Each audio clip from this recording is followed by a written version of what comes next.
Shalom, salam sejahtera bagi kita semua. Saat ini saya akan membawakan renungan sesuai bahan MTPJ Sinode Gemim tanggal 28 April sampai dengan 4 Mei tahun 2024 dengan bacaan Alkitab terdapat dalam Amsal pasal 3 ayat 1 sampai ayat 10 yang berkata demikian. Berkat dari hikmat. Hai anakku, janganlah engkau melupakan ajaranku, dan biarlah hatimu memelihara perintahku, karena panjang umur dan lanjut usia, serta sejahtera akan ditambahkannya kepadamu. Janganlah kiranya kasih dan setia meninggalkan engkau. Kalungkanlah itu pada lehermu, tuliskanlah itu pada loh hatimu.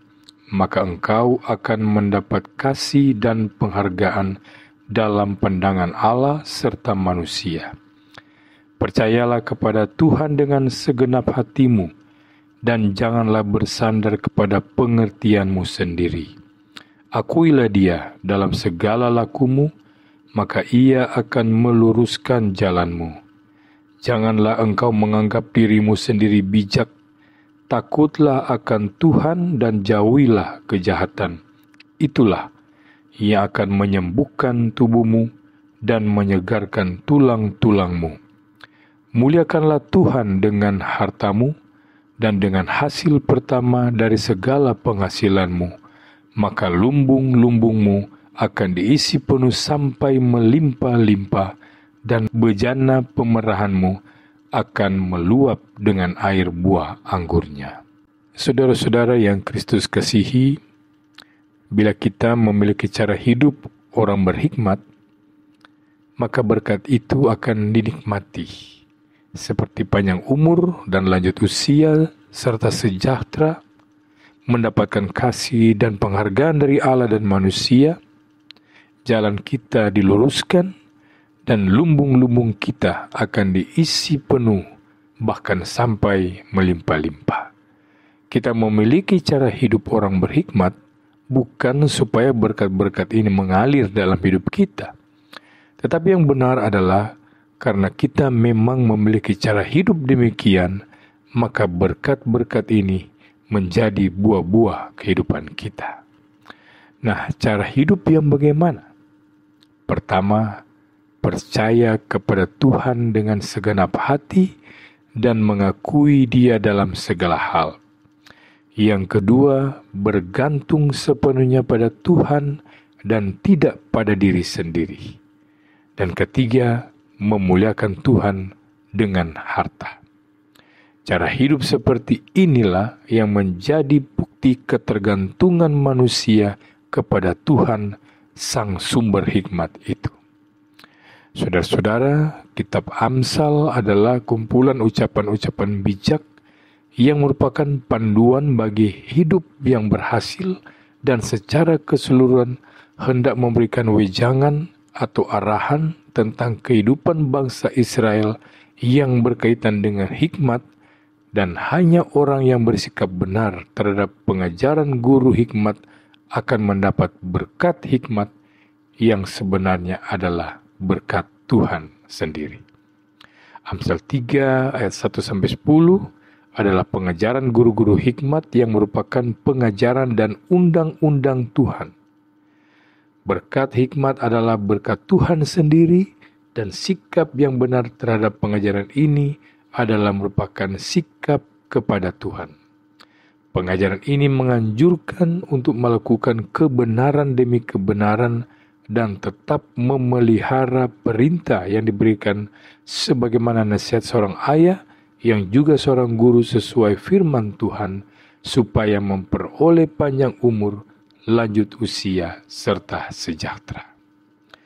Kasih dan kesetiaan tidak boleh ditinggalkan, tetapi dipakai atau dikalungkan pada leher dalam arti kemanapun pergi dan berada, bahkan dituliskan pada loh hati, tanda bahwa kasih dan kesetiaan tetap mewarnai kehidupan yang dianugerahkan Tuhan kepada kita.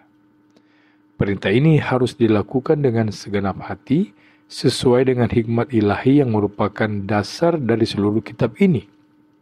Segenap hatimu menggambarkan tempatnya akal budi dan kehendak Tuhan, tidak bersandar pada pengertian sendiri.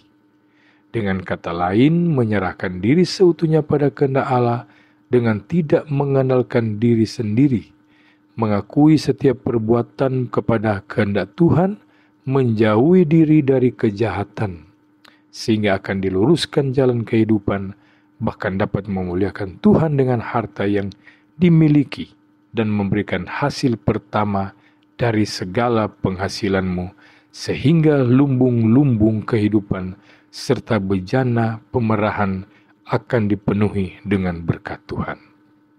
Saudara-saudara, Tuhan memberikan hikmat kepada manusia untuk dapat digunakan dengan baik dan benar, agar dapat membawa berkat di dalam kehidupan, baik secara pribadi, keluarga, berjemaat, dan bermasyarakat. Hikmat dalam bahasa Inggris wisdom tidak muncul dengan sendirinya, melainkan pemberian atau berkat dari Tuhan yang dianugerahkan bagi setiap manusia dan patut pergunakan sebagaimana mestinya. Hikmat membuat seseorang memperoleh pengertian dan pengetahuan akan Allah serta kebenaran firman-Nya. Tuhan memberikan hikmat kebijaksanaan yang merupakan kepandaian untuk mencapai hasil yang dikehendaki. Seperti yang dikatakan dalam Amsal 2 ayat 6, karena Tuhanlah yang memberi hikmat, dari mulutnya datang pengetahuan dan kepandaian.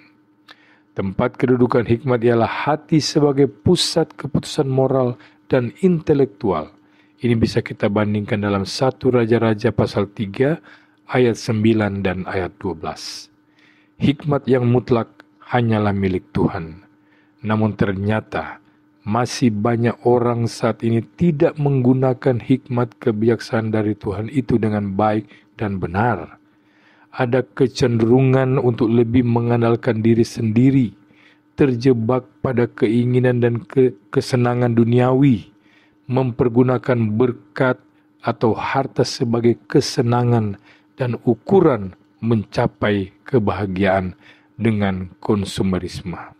Saudara-saudara yang Kristus kasihi, melalui firman Tuhan saat ini, kita boleh mengambil beberapa pelajaran, yaitu pertama, hikmat adalah kepintaran mencapai hasil, menyusun rencana yang benar untuk memperoleh hasil yang dikehendaki, sehingga seseorang yang berhikmat dapat mengerjakan dan menghasilkan sesuatu yang tidak dapat dilakukan oleh orang lain, memiliki kemampuan untuk memahami dan mengatasi masalah-masalah kehidupan sehari-hari, serta mempunyai pandangan hidup yang benar secara moral, dimulai dengan sikap takut akan Tuhan. Pola pikir ini haruslah sesuai dengan pola pikir Allah. Oleh karena itu, sebagai umat Tuhan yang diberi hikmat, marilah kita gunakan itu sesuai dengan kehendak-Nya. Karena orang berhikmat pasti rela dan berani menyerahkan hidupnya untuk dipakai oleh Tuhan. Yang kedua, merupakan tugas bagi semua orang berhikmat, baik laki-laki maupun perempuan, untuk menjadi berkat bagi sesama.